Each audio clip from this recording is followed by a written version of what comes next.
Hi guys, welcome to गरी academy. आज हम स्पीड डिस्टेंस टाइम स्टार्ट करेंगे। ठीक है, इसका अच्छा खासा वेटेज होता है किसी भी एग्जाम के लिए। ठीक है, तो अगर हम सब टॉपिक्स की बात करें तो इसके अंदर कुछ सब टॉपिक्स होते हैं, जैसे कि टाइम ऑफ मीट।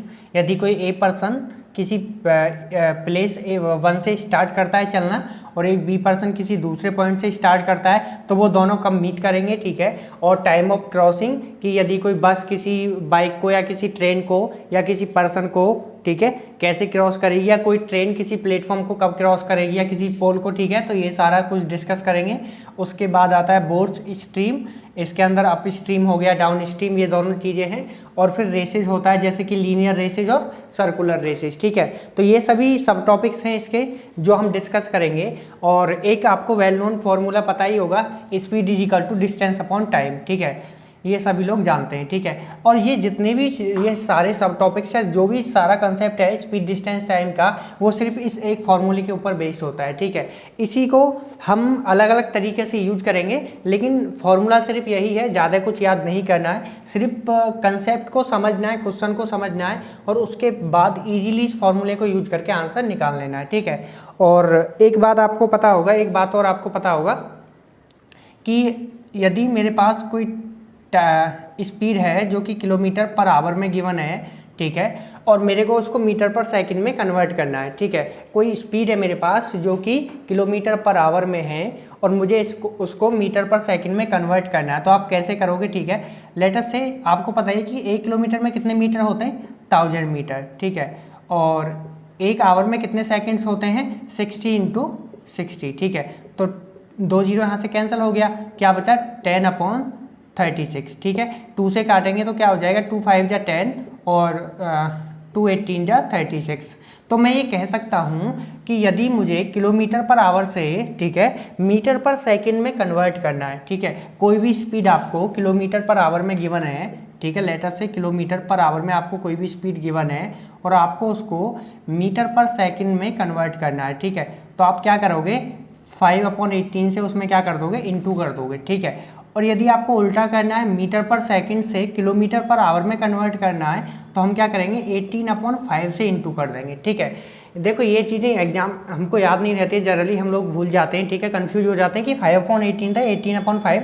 तो ये चीज़ें आप 1 से 2 सेकंड लगती हैं, डेराइव करके देख सकते हो। ठीक है, इन चीज़ों को याद करने की ज़रूरत नहीं होती है, इनको आप सिंपली डेराइव करके देख सकते हो। ठीक है, तो हम डिस्कस करते हैं। ठीक है, अब आप सभी ने ये फॉर्मूला तो पढ़ा ही होता है, speed is equal to distance upon time.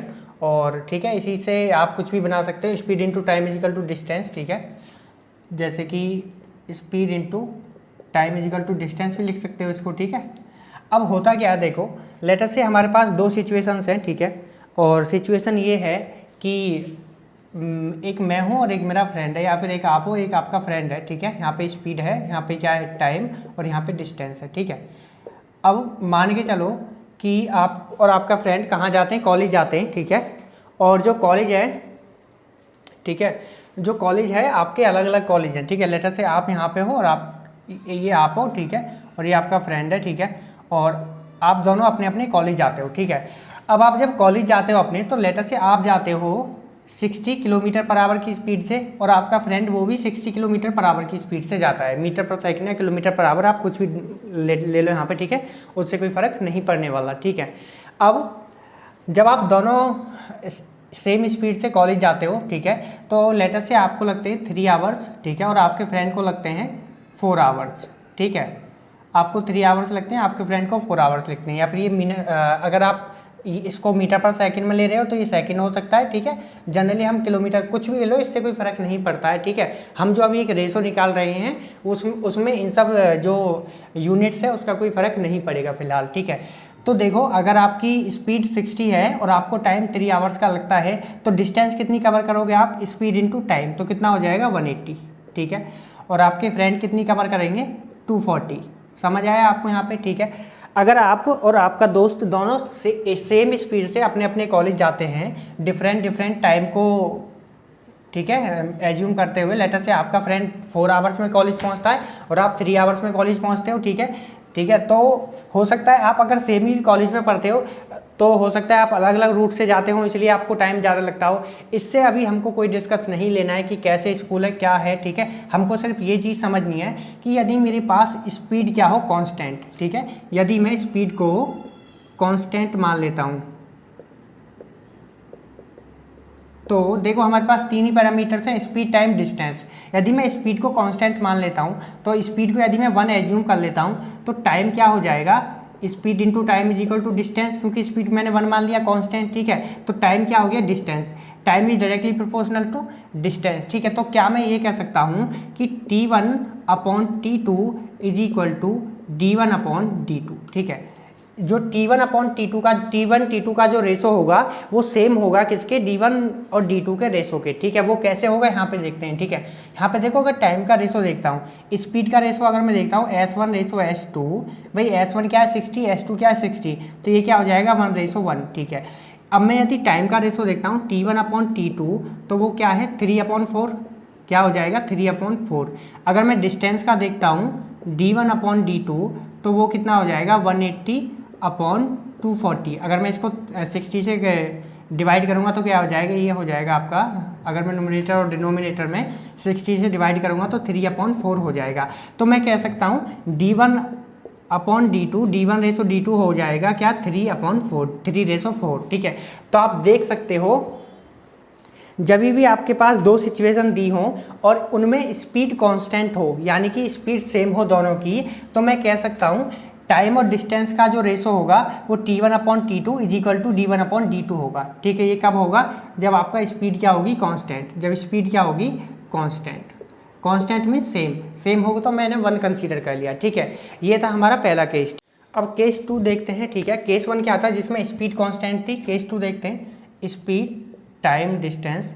Let us से कि आपकी स्पीड 60 है और आपका जो फ्रेंड है उसकी 90 है, ठीक है। और आप भी 3 आवर्स में अपने कॉलेज या स्कूल पहुंच जाते हो और आपका फ्रेंड है वो भी 3 आवर्स में अपने कॉलेज पहुंच जाता है, ठीक है। और आप देख सकते हो कि अगर आप 60 की स्पीड से चलते हो 3 आवर्स के लिए या फिर 3 मिनट, या इस पर अभी ध्यान नहीं देना है, ठीक है, यूनिट पे हमें ध्यान नहीं देना है। तो आप कितनी डिस्टेंस कवर करोगे 180, ठीक है। यदि आप 90 की स्पीड से 3 आवर्स के लिए चलते हो तो कितनी डिस्टेंस कवर करोगे 270, ठीक है। तो यहाँ पे एक चीज़ देख सकते हो कि जो टाइम है वो कांस्टेंट है। टाइम क्या है, कांस्टेंट। हमारे पास फॉर्मूला क्या होता है, S into T is equal to distance. अगर मैं टाइम को कांस्टेंट मानता हूँ, लेटर से टी को मैं 1 मान लेता हूँ, तो S क्या हो जाएगा डी के इक्वल। तो क्या मैं कह सकता हूँ S1 upon S2 is equal to D1 upon D2, ठीक है। अब इसको प्रूव करते हैं कि हम कैसे इसको प्रूव करेंगे, ठीक है। अभी यहाँ पे देखो इसको कैसे प्रूव करते हैं कि यहाँ पे देखा आपने टाइम क्या है कांस्टेंट, तो मेरे पास जो T1 रेशो T2 है, T1 ratio T2 is equal to 1:1, ठीक है। तो S1 अपॉन S1 और S2 का रेशो क्या हो जाएगा 60 अपॉन 90, और जब हम इसको सॉल्व करेंगे तो 3 2 जा 60 और 33 जा 90, ठीक है। 2/3, 2:3 हो जाएगा। यदि मैं डिस्टेंस का रेशो निकालता हूँ D1 अपॉन D2 तो वो क्या हो जाएगा 180 अपॉन 270। अगर मैं 90 से इसको डिवाइड करूँगा तो 92 जा कितना हो जाएगा 180 और 93 जा कितना हो जाएगा 270। तो आप देख सकते हो यदि टाइम कांस्टेंट है तो S1 upon S2 is equal to D1 upon D2, यानी कि अगर आपके पास टाइम कांस्टेंट है और दो सिचुएशन है जिनमें टाइम कांस्टेंट है तो उसमें स्पीड और डिस्टेंस का जो रिलेशन होगा वो होगा S1 upon S2 is equal to D1 upon D2, या रिलेशन क्या हो जाएगा कि speed is directly proportional to distance. जैसे जैसे स्पीड बढ़ेगी, टाइम क्या है कांस्टेंट है, अगर टाइम कांस्टेंट है स्पीड बढ़ेगी तो डिस्टेंस भी बढ़ जाएगी, ठीक है। तो आप ये भी कह सकते हो, ठीक है। तो हमारे पास दूसरा फॉर्मूला क्या होता है S1 upon S2 is equal to D1 upon D2। ये कब आता है जब आपका टाइम कॉन्स्टेंट है, D1 अपॉन D2 ये कब आता है जब time is equal to constant, time क्या सेम है, ठीक है। हमारे पास दो केसेस हो गए। अब हम केस 3 को डिस्कस करते हैं, ठीक है। अब हम थर्ड केस देखते हैं, ठीक है। थर्ड केस क्या है, ठीक है, वैसे मैंने लिख दिया है S1 upon S2 is equal to T2 upon T1 जब डिस्टेंस कांस्टेंट होगा, लेकिन समझते हैं डिस्टेंस मैंने मान लिया लेटर से 180, ठीक है। स्पीड क्या है 60 और 90। अगर आप स्पीड भी सेम मान लोगे और डिस्टेंस भी सेम हो गई, दोनों चीज़ कांस्टेंट हो गई, तो कोई रिलेशन ही नहीं बनेगा फिर, ठीक है। फिर तो आपके पास टाइम क्या ही कंपेयर करोगे, ठीक है। अब ठीक है, ऐसे नहीं मानना है, हमको सिनेरियो समझना है अच्छे से, ठीक है, समझना है चीज़ों को, ठीक है। अब देखो मैंने डिस्टेंस को कांस्टेंट कर दिया, डिस्टेंस सेम हो गई, ठीक है, आपके लिए भी और आपके फ्रेंड के लिए भी, लेकिन स्पीड क्या है, आप 60 की स्पीड से चल रहे हो और जो आपका फ्रेंड है वो 90 की स्पीड से चल रहा है, तो आपको टाइम कितना लगेगा, time is equal to distance upon speed हो जाएगा। डिस्टेंस क्या है 180, स्पीड कितना है 60, तो ये हो जाएगा 3 और यहाँ पे कितना हो जाएगा टाइम 2, ठीक है। तो आप देख सकते हो कि जब मेरे पास d1 रेसो d2, जब d1 और d2 का रेसो 1:1 है, यानी कि डिस्टेंस जो है वो कांस्टेंट है या फिर सेम है दोनों केसेस के लिए, तो उस टाइम पे s1 और T1 में, सॉरी S में और T में, स्पीड में और टाइम में क्या रिलेशन होगा। तो अगर मैं यहाँ पे S1 अपॉन S2 निकालता हूँ, S1 रेसो S2, तो क्या हो जाएगा 60 upon 90, this is nothing but 2/3, ठीक है। और अगर मैं यहाँ पे टाइम का रेशो निकालता हूँ T1 अपॉन T2, तो ये क्या हो जाएगा 3/2। तो आप देख सकते हो ये रिवर्स है, ठीक है, 2/3, 3/2। तो ये क्या हो जाएगा S1 upon S2 is equal to T2 upon T1, ठीक है। इसको फॉर्मूले से समझते हैं, ठीक है। फॉर्मूला क्या था हमारे पास में, स्पीड, देखो फॉर्मूले से कैसे करेंगे इसको, फॉर्मूला क्या था हमारे पास, speed is equal to speed into time is equal to distance. मैंने डिस्टेंस को कांस्टेंट मान लिया, डिस्टेंस को क्या मान लिया 1 मान लिया, तब स्पीड इंटू टाइम क्या हो गया 1, speed is equal to 1 upon time, ठीक है, इन्वर्सली प्रोपोर्शनल हो गया, ठीक है। और इन दोनों में क्या था डायरेक्टली प्रोपोर्शनल आ रहा था, यहाँ पे क्या आ रहा था T1 time is equal to, यहाँ पे डायरेक्टली प्रोपोर्शनल टू डिस्टेंस और speed is directly proportional to distance, ठीक है। तो यहाँ पे आप देख सकते हो T1 upon T2, D1 upon D2, S1 upon S2, D1 upon D2, यहाँ पे रिवर्स आ रहा है, इन्वर्स आ रहा है, ठीक है। तो इसमें क्या हो जाएगा S1 upon S2 is equal to T2 upon T1। ये 3 रिलेशन हैं जो कि बहुत इंपॉर्टेंट है, सारा कॉन्सेप्ट इसी फॉर्मूले के ऊपर बेस है, ठीक है। आपको बस ये समझना है कौन सी चीज़ कांस्टेंट है और कौन सा रिलेशन लगाएं कि इसका आंसर आ जाए, ठीक है। जितने भी क्वेश्चंस हैं वो सिर्फ इसी तरीके से आते हैं, इससे अलग कुछ नहीं आता है। स्पीड एंड डिस्टेंस बहुत अच्छा टॉपिक है, ठीक है, और पूरे एप्टीट्यूड में ये अच्छा टॉपिक माना जाता है नंबर सिस्टम के बाद। और इसमें सिर्फ एक ही फॉर्मूला यूज होता है जो कि speed equal to distance upon time वाला, इसी को हम लोग उल्टा सीधा करके यूज करेंगे, ठीक है, घुमा फिरा के यूज करेंगे और जितने भी क्वेश्चन हैं वो हम सॉल्व करेंगे। तो अभी हम कुछ क्वेश्चन सॉल्व करते हैं, ठीक है। अभी क्वेश्चन देखते हैं, ठीक है, बहुत ही बेसिक क्वेश्चन लिया है मैंने, ठीक है, सिर्फ समझाने के लिए। अ बस is travelling at the rate of 45 kilometre per hour, ठीक है। तो एक बस है जिसकी स्पीड कितना है, अगर मैं स्पीड देखता हूँ तो जो बस है उसकी स्पीड है आपका 45 किलोमीटर पर आवर, ठीक है। तो यहाँ पे देख सकते हो जो स्पीड है वो कितना है 45 किलोमीटर पर आवर, ठीक हो। एक चीज़ आप याद रखना कि जब भी आप क्वेश्चन सॉल्व करो तो यूनिट्स का विशेष ध्यान रखना, ठीक है, यूनिट्स बहुत इंपॉर्टेंट होती हैं। हाउ मैनी सेकेंड्स, यहाँ पे क्या seconds, it will take to cover a distance of 4/5 kilometre, ठीक है। तो डिस्टेंस कितना गिवन है 4/5 किलोमीटर, ठीक है। अब इन्होंने पूछा क्या है हाउ मैनी सेकेंड्स, टाइम पूछा है, ठीक है, किस में पूछा है सेकेंड्स में, ठीक है। अब कैसे निकालेंगे, ठीक है, हमको एक फॉर्मूला पता है, speed is equal to distance upon time, time is equal to distance upon speed, ठीक है। इसमें पुट कर दो, ठीक है। तो टाइम क्या हो जाएगा, time is equal to distance क्या है 4/5 अपॉन 45/1 में लिख सकता हूँ, ठीक है। ये सिर्फ आपको समझाने के लिए लिख रहा हूँ क्योंकि कोई भी नंबर है 19 है तो उसके नीचे में लगा तो कोई फर्क नहीं पड़ेगा, वो 19 ही रहेगा, ठीक है, ठीक है। तो मैंने क्या कर लिया 4/5 डिवाइड बाय 14/1। अब इसको सॉल्व कैसे करते हैं, इसकी इसके साथ इंटू करते हैं और इसकी इसके साथ इंटू करते हैं। तो जब इसको सॉल्व करेंगे तो ये क्या हो जाएगा 4/5 इंटू 45। अब आप देख सकते हो ये किस में आएगा आवर में, क्योंकि 4/5 क्या है किलोमीटर और 45/1 क्या है किलोमीटर पर आवर, तो आवर ऊपर पहुंच जाएगा, किलोमीटर से किलोमीटर कट जाएगा, ये क्या आ गया आवर, ठीक है। लेकिन उन्होंने किस में पूछा है, उन्होंने पूछा है सेकंड्स में, ठीक है। तो इसको सेकंड कैसे बनाएंगे, सेकंड बनाने के लिए आपको पता है अगर एक घंटे में कितने मिनट होते हैं 60, ठीक है, और एक मिनट में कितने सेकंड होते हैं 60, ठीक है। तो आप क्या करोगे इसमें इंटू कर दोगे 60 इंटू 60, ठीक है। अब होगा क्या, ठीक है। और देखो आप 3600 से डायरेक्ट भी कर सकते हो, लेकिन होता क्या है कि हमको सॉल्व करने में थोड़ा प्रॉब्लम होता है, तो इसलिए ब्रेक करके लिखो तो आसानी से वो कट पिट जाते हैं, ठीक है। कैसे, अगर मैं 15 से काटता हूँ तो 15 4 जा कितना होता है 60 और 15 3 जा 45, 5 3 जा कितना हो गया 15, 15 4 जा 60, ठीक है। तो आप जब इसको सॉल्व करोगे 4 इंटू 4 इंटू 4 कितना हो जाएगा 64 सेकेंड, ठीक है। तो टाइम कितना लगेगा 64 सेकेंड उसको लगेगा टाइम, ठीक है। तो इस तरीके से टाइम निकालते हैं। एक चीज़ और मैं आपको बताना चाहूँगा यहाँ पे, ठीक है, कि आप जितने भी एप्टीट्यूड के क्वेश्चंस हैं, ठीक है, कोशिश ये करो कि जितने भी स्टैंडर्ड फॉर्मूला आ जाए ना उनको फॉलो करो। कुछ टीचर्स क्या करते हैं, देखो सबका अपना अपना तरीका होता है, ठीक है। मैं आपको क्या रिकमेंड करूँगा, कुछ टीचर्स क्या करते हैं सॉल्व करते टाइम कहते हैं कि एक जीरो पीछे लगा दो, यहाँ से इंटू करा 10 लगा दो, इस तरीके से वो करते हैं कि देखो कितने 5 है, इस तरीके से बताते हैं ना, लेटर से कोई नंबर है कि इसके एंड में देखो क्या है, उसके अगर इस एंड में अगर इसके 3 है तो इंटू कर दो 5 से, एंड में अगर 9 है तो इंटू कर दो 6 से। इस तरीके की बहुत सारी शॉर्ट ट्रिक्स बताते हैं। तो ये उस टाइम पर तो अच्छी लगती हैं जब वो हमको पढ़ाते हैं और जब हम पढ़ते हैं, क्योंकि समझ भी आ जाता है।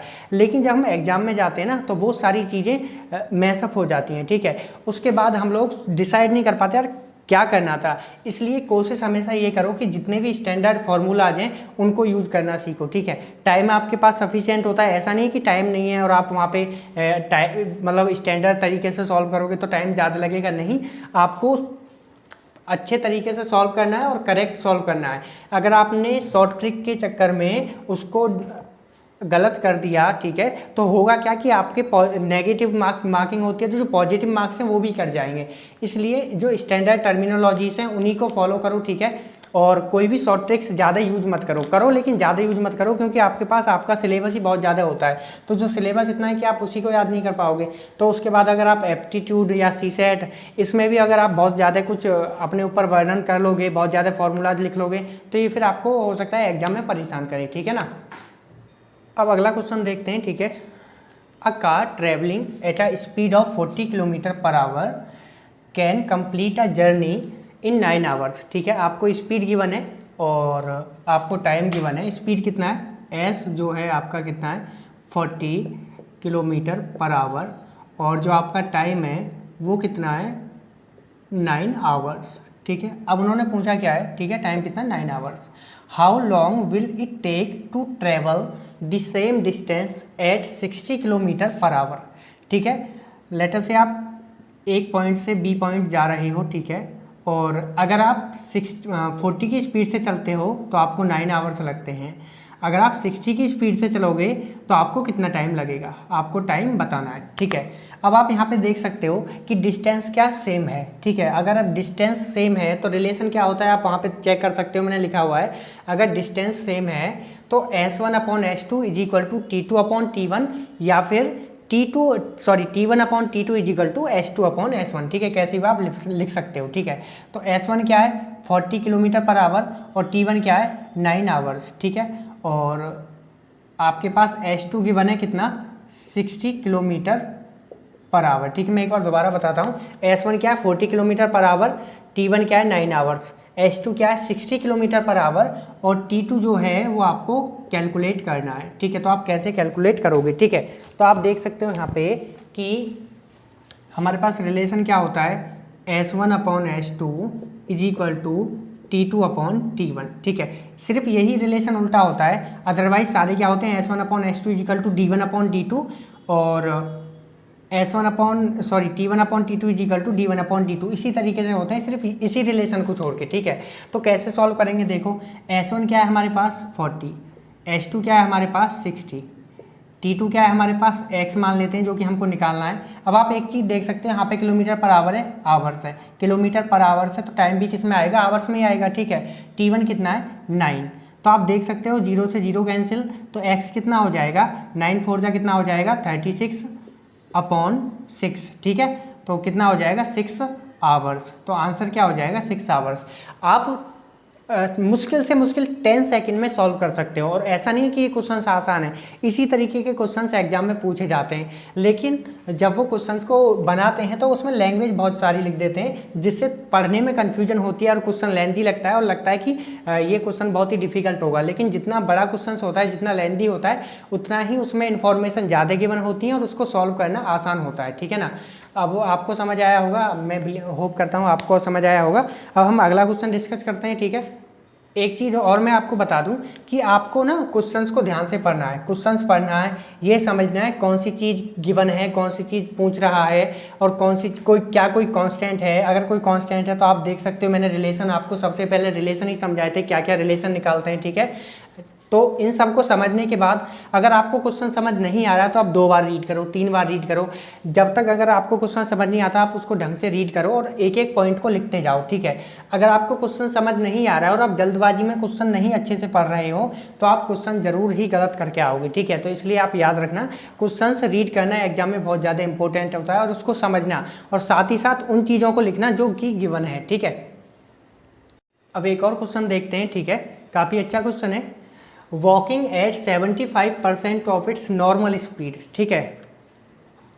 देखो यदि किसी बंदे की नॉर्मल स्पीड है 10 किलोमीटर पर आवर, ठीक है, अगर वो 75% चल रहा है तो इसका मतलब क्या है कि वो धीमा चल रहा है। इसका 75% कैसे निकालेंगे, 75 upon 100 that is nothing but 0.75, ठीक है, इंटू 10, ठीक है। तो 7.5, या फिर यहाँ पे डायरेक्ट भी कर सकते हो, तो कितना हो जाएगा 7.5, ठीक है। तो अगर वो 75% से चलता है, 75% of its normal speed, usual speed, तो कितना हो जाएगा 7.5। कब, यदि वो 10 की स्पीड से चल रहा है यूजुअली, तो ठीक है। तो ये ध्यान रखना कि यदि बिलो 100% गिवन है तो वो धीमा चल रहा है, और अगर वो लिख देते walking at 120% of its normal speed, अगर 120% लिख देते, ऐसा नहीं कि परसेंट में सिर्फ 100 तक की बात करेंगे, ठीक है, हम अगर उससे ऊपर भी बात कर रहे हैं, ठीक है, तो इसका मतलब है 120 का मतलब क्या हो गया, 1.2 इंटू 10 डेट इज 12। अगर वो 120% चलता अपनी यूजुअल स्पीड की, और उसकी यूजुअल स्पीड कितना है 10, तो कितना हो जाता 120 डिवाइड बाय 100 इंटू 10, 0 0 0 0, तो कितना होता था, हो जाता 12 हो जाता।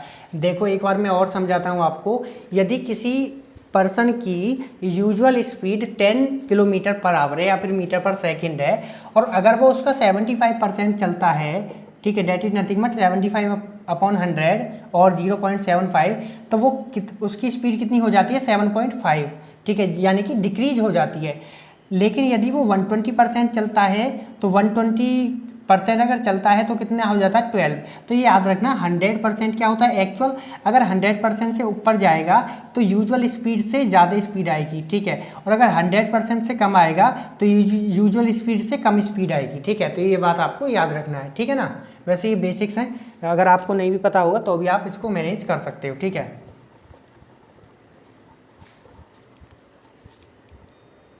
अब देखो कैसे सॉल्व करेंगे। Walking at 75% of its normal speed, A is 16 minute late in reaching office. Obvious सी बात है, यदि यूजुअल स्पीड से धीमा चलेगा तो लेट ही पहुंचेगा, ठीक है। अगर लेटर से कोई बंदा अपने घर से ऑफिस जाता है और उसकी यूजुअल स्पीड एस है तो उसको टाइम लगता है टी, ठीक है। लेकिन यदि वो यूजुअल स्पीड का 75% चलता है, यानी कि 0.75 एस, तो उसको टाइम कितना लगता है 16 मिनट लेट पहुंचता है, तो टाइम कितना हो जाएगा t प्लस 16। पहले उसको टाइम कितना लग रहा था t, स्पीड क्या थी s, ठीक है। अब स्पीड क्या हो गई 0.75 s, तो टाइम कितना लग रहा है t प्लस 16।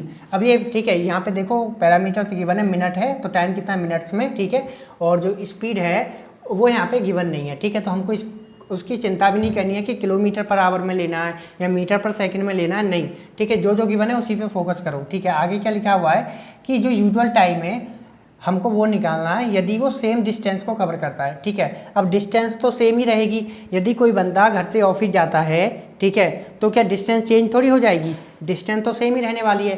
तो आप कह सकते हो कि जो डिस्टेंस है वो क्या होगी यहाँ पे कॉन्स्टेंट, डिस्टेंस क्या हो गई कांस्टेंट। अब आपको पता है कि यदि डिस्टेंस कांस्टेंट होती है तो हमारे पास एक रिलेशन होता है स्पीड और टाइम के बीच में, वो ये s1 upon s2 is equal to t2 upon t1, या फिर t1 upon t2 is equal to s2 upon s1, ठीक है, कुछ भी आप लिख सकते हो।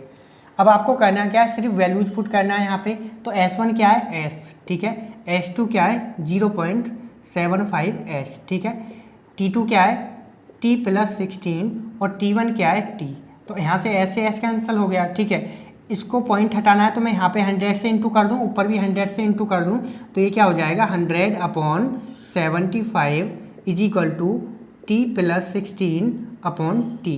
ठीक है, अब चाहो तो आप इसको घर से सॉल्व कर सकते हो या फिर मैं ही सॉल्व कर देता हूँ। तो क्या हो जाएगा, ये 100 T is equal to 75 T plus ये कितना है 16, 75 इंटू 16। ठीक है, अब इसको हम जब इधर लेके आएंगे तो ये माइनस हो जाएगा, तो कितना हो जाएगा 25 टी इज इक्वल टू ये कितना हो जाएगा 0 और कितना बचेगा, ये हो जाएगा 1200। ठीक है, जब इसको डिवाइड करेंगे तो टी कितना आ जाएगा, टी हो जाएगा आपका 4 और 8। ठीक है, 48 क्या हो जाएगा मिनट। ठीक है, क्योंकि टाइम किस में गिवन था, मिनट में गिवन था, तो हमको मिनट में ही निकालना है, तो टाइम क्या हो जाएगा 48 मिनट। ठीक है, तो कहने का मतलब है कि यदि जो उसका यूजुअल टाइम है टी वो कितना है 48 मिनट, यदि वो एस स्पीड से चलता है तो। लेकिन यदि वो 0.75 ऑफ एस से चलता है तो टाइम कितना लग जाएगा। अब इसमें क्या करोगे 48 प्लस 16 तो 64 हो जाएगा। ठीक है, लेकिन उन्होंने क्या पूछा है एक्चुअल टाइम, यूजुअल टाइम, तो यूजुअल टाइम क्या हो जाएगा 48 मिनट। ठीक है, तो इस तरीके से आप सॉल्व कर सकते हो, देख सकते हो कि क्वेश्चन जो है वो ज़्यादा डिफिकल्ट नहीं है, आप इजीली उनको सॉल्व कर सकते हो। ठीक है, अब एक और क्वेश्चन सॉल्व करते हैं। ठीक है, काफ़ी इंटरेस्टिंग है। A hero goes after a villain who is 200 metre before him, will the hero catch the villain when they run at the rate of 11 kilometre per hour and 10 kilometre per hour respectively.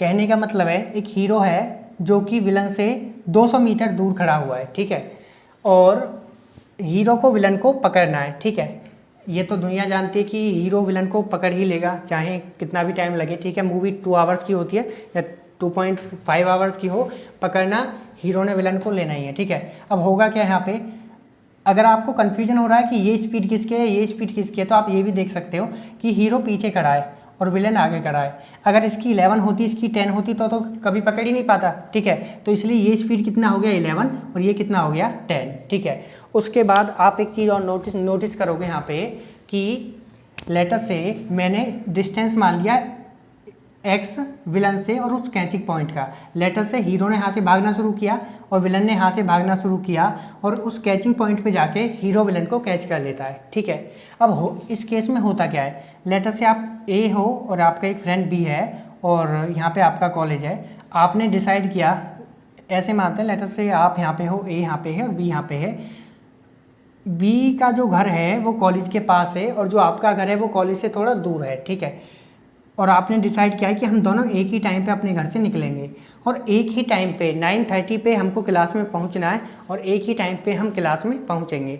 तो होगा क्या, आपकी speed ज़्यादा रहेगी पहली बात तो। ठीक है, दूसरी बात, क्योंकि आपकी डिस्टेंस ज़्यादा है तो स्पीड ज़्यादा हो जाएगी। दूसरी बात, जब आप एक टाइम पे निकल रहे हो और एक टाइम पे पहुंच रहे हो तो उस केस में जो टाइम है वो तो कांस्टेंट रहेगा। ठीक है, इसी तरीके से ये जो क्वेश्चन है इसमें टाइम क्या है कांस्टेंट। ठीक है, अभी हमने एक चीज़ समझी थी, यदि टाइम कांस्टेंट होता है, ठीक है, अभी हमने क्या समझा था कि यदि टाइम कांस्टेंट होता है तो स्पीड और डिस्टेंस का एक रिलेशन होता है क्या, S1/S2 is equal to D1/D2। ठीक है, मैं यहाँ पे इसको 1 मान लेता हूँ और इसको 2 मान लेता हूँ। ठीक है, तो S1 कितना हो जाएगा 11। ठीक है, S2 कितना हो जाएगा 10। ठीक है, D1 कितना हो जाएगा, भाई हीरो के लिए डिस्टेंस कितना हो जाएगा 0.2 kilometre plus x kilometre, 0.2 plus x। ठीक है, इसको आपको किलोमीटर में कन्वर्ट कर लेना है। ठीक है, वरना आंसर गलत हो जाएगा।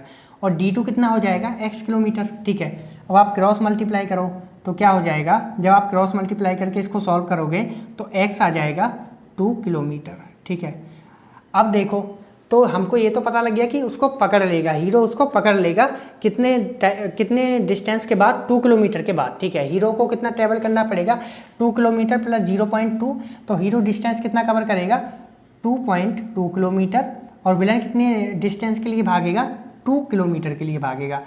अगर वो पूछ लेते कि हीरो को टाइम कितना लगेगा, अब इतना तो हमें पता है कि टाइम कांस्टेंट था, अगर टाइम कांस्टेंट था तो टाइम तो सेम आने वाला है। अगर मैं इसके लिए रेस्पेक्ट में टाइम निकालता हूँ विलन के रेस्पेक्ट में, तो आपको पता है time is equal to distance upon speed. Distance क्या है 2। ठीक है, विलन के रेस्पेक्ट में अगर मैं टाइम निकालता हूँ तो डिस्टेंस क्या है 2 किलोमीटर और स्पीड क्या है 10 किलोमीटर पर आवर, तो टाइम क्या हो जाएगा 0.2 आवर। ठीक है, अब इसको देखते हैं, क्रॉस चेक करने के लिए इससे भी निकाल लेते हैं। तो डिस्टेंस क्या है यहाँ पे, time with respect to hero, ठीक है। अगर मैं हीरो के रेस्पेक्ट में टाइम निकालता हूँ तो क्या हो जाएगा, डिस्टेंस क्या है 2.2 किलोमीटर और स्पीड क्या है 11, तो ये कितने टाइम जाएगा, 0.2 टाइम कट जाएगा, 0.2 आवर्स। तो आप कह सकते हो 0.2 आवर्स के बाद हीरो विलन को पकड़ लेगा। तो आप कुछ भी तरीके से कुछ भी चीज़ को निकाल सकते हो। मतलब आप चाहो तो स्पीड निकाल सकते हो, स्पीड तो आपको गिवन ही है, चाहो तो आप टाइम निकाल सकते हो, चाहो तो आप डिस्टेंस निकाल सकते हो, ठीक है। इन्हीं चीज़ों को आप यूज करके किसके रेस्पेक्ट में क्या निकालना है ये भी आपको पता लग गया, ठीक है। तो आज के लिए सिर्फ इतना ही, कल कुछ और इंटरेस्टिंग क्वेश्चन सॉल्व करेंगे, ठीक है। तो आज के लिए सिर्फ इतना ही, थैंक यू गाइज।